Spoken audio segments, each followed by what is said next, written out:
Hi everyone, myself Benilda, Assistant Professor in the Department of Artificial Intelligence and Data Science at Sri Muthukumaran Institute of Technology. In this video, I am going to discuss about the subject 3D printing and design. The subject code is CCS331.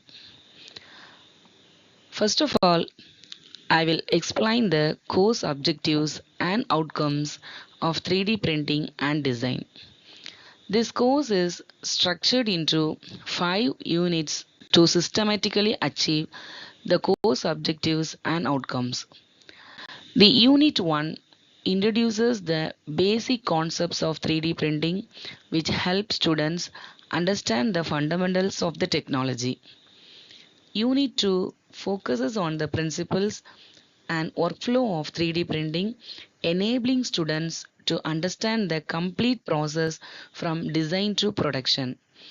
Unit 3 and 4 cover inkjet and laser based 3D printing technologies, where students learn the working principles and categorization of these techniques. Finally, Unit 5 emphasizes designing and modeling methods for industrial applications, helping students apply their knowledge in real world scenarios. Thus, the content is well aligned with the course objectives and ensures the achievement of all defined course outcomes. Let's get into our topic now. What is 3D printing? 3D printing is a method of creating a three-dimensional object layer by layer using a computer created design. It is an additive manufacturing process that creates a physical object from a digital design. To say in a simple definition, creating a physical object from a digital design. For that, it uses a 3D CAM model as input, converts the model into thin layers, builds the object along X, Y, and Z axis. Material used here are plastic, resin, metal, powder, cement, etc. 3D printing is also known as additive manufacturing, rapid prototyping, layered manufacturing, solid free from fabrication. Now we can see the history of 3D printing. In the year 1981, Hideo Kodama filed the first patent for rapid prototyping. He introduced the idea of layer by layer manufacturing and laid the foundation of additive manufacturing. In the year 1984, Chuck Hull invented stereolithography. He uses UV light to cure liquid resin layer by layer. This is the first practical and commercial 3D printing technology. In the year 1988, Chuck Hull founded the first 3D printing company. This 3D printing moved from laboratory research to industrial use. It is used mainly for rapid prototyping. In the year 1992, Carl Deckard and Joseph Beeman invented selective laser sintering. They uses a laser to fuse powdered materials and enabled printing of strong and functional parts. In the year 2004, the key patents were expired and resulted in open innovation and lower cost. In the year 2009, the companies like MakerBot and Ultimaker introduced affordable printers. This 3D printing became accessible to students and small businesses. Also popularized fused deposition modeling. In the year 2011, the first artificial human bladder successfully printed and opened applications in medical and tissue engineering. This enabled research in organ printing. In the year 2015, technologies like direct metal laser sintering and electron beam melting emerged. Then, printing of complex metal parts are allowed and widely adapted in aerospace, automotive, and medical implants. In the year 2016, China constructed the first habitable 3D printed building and demonstrated large scale printing using concrete materials. This reduced construction time, cost, and waste. In the year 2020, during COVID-19, 3D printing was used to produce PPE kits, face shield, and ventilator parts. It showed the importance of rapid, decentralized manufacturing. The next slide, additive manufacturing and subtractive manufacturing. Additive manufacturing means adding material layer by layer.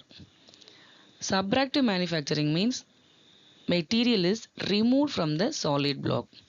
So coming to additive manufacturing, this process involves building objects by adding material layer by layer based on a digital 3D model.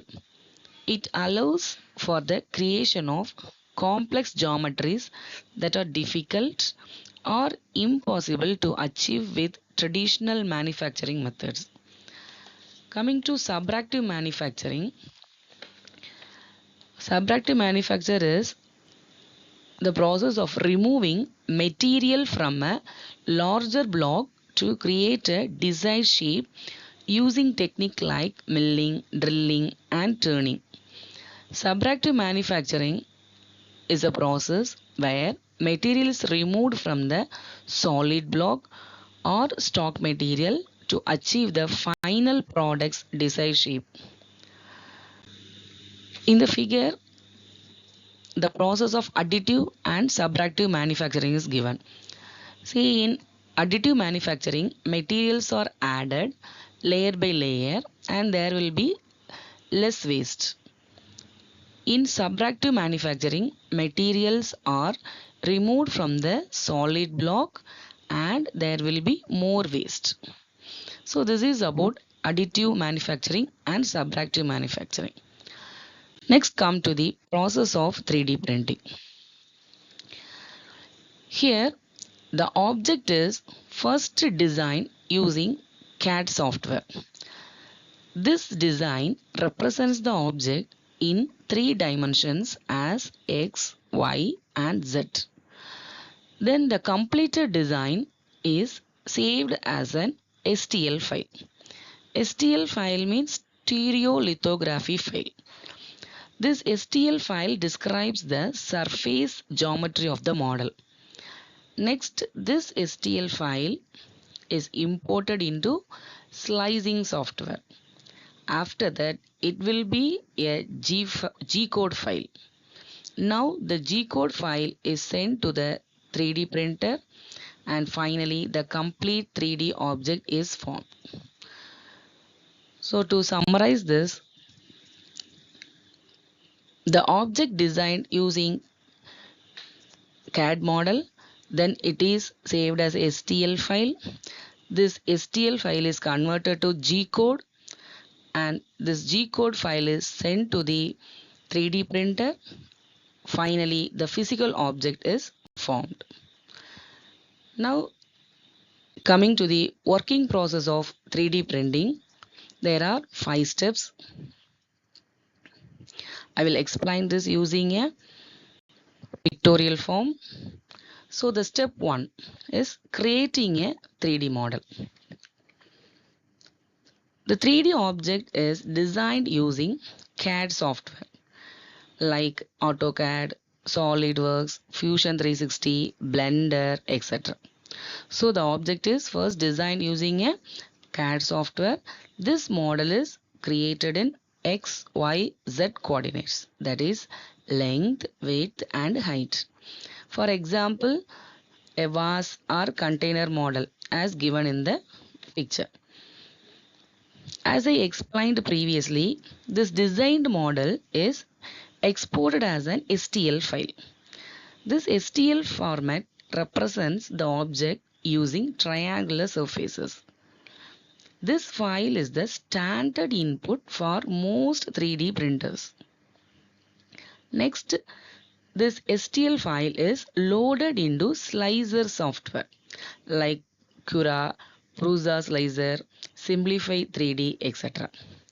This slicer cuts the 3D model into thin horizontal layers and set parameters like layer height, print speed, infill and supports. Now the output of the sliced model will be a G code. So this is the step 1 process. Coming to step 2, that is stack of slices. The slicer converts the model into a stack of 2D slices. Each slice represents one layer to be printed. Printing happens layer by layer along the z-axis. Next, coming to step 3, here the printing begins. Now the G code is sent to the 3D printer. First of all, the printer moves the print head in X and Y directions and deposits material for one layer. Material like plastic or resin or powder or cement can be used. So first of all, the printer moves the print head in X and Y directions and deposit material for one layer. Then move slightly up in Z direction. Now each new layer is printed on top of the previous one. Then layers bond together to form the complete object. This continues until all layers are printed. Coming to step 4, stack of layers. Here the accumulation of all printed layers forms the final 3D shape. The object gradually takes its full height and structure. Next, step 5. This is the final step. After printing is complete, the object is removed from the printer. If any supports is given, it can be removed. And the post-processing may be done like cleaning, sanding, etc. And finally, the design object is received as a physical one. I summarize. The step 1 is creating a 3D model. Here the object is designed using a CAD software and the model is exported as an STL file. Then it is loaded into slicer software. It sets parameters and the output of the sliced model is G code. Then the model is converted into a stack of 2D slices. Then the printing begins. Here the G code is sent to the 3D printer and printing begins layer by layer fabrication. And the object gradually takes its full height and structure. Finally, 3D object is designed physically. Now the next, some advantages of 3D printing technology. Speed, cost effective, flexibility, consistency, competitive advantage, risk reduction, sustainability are some of the advantages of printing technology. In the next video, we can learn about design consideration like material, size and resolution in 3D printing. Thank you.